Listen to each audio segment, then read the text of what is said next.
Шо, сынок, ебать, давай играть! Ой, папа, да я уже с писюном наигрался, рука устала. А в футбол? Ебать, старичок, футбол я люблю. Ну шо там, старичок, забивай! Ты что, ёбнутый, я про вот этот футбол, блядь! А, папа, понял, давай пасец, ебать! Давай еще раз! Даю!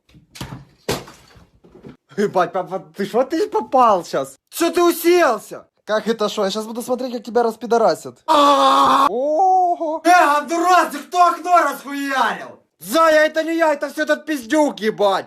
Старикан ебаный, охуел, че что такое говорить? Ну шо, сынок любимый, пиздец тебе сейчас? Вам это он пиздит, ебать! Любимый, блядь! Зая, минута. Слушаю. Точно? Отвечаю. Хорошо. Мама, это я разбил. Сынок, пошли отойдем. Ну что, папа, гони бабки. На словах я отец всемогущий, а на деле хуй пиздющий.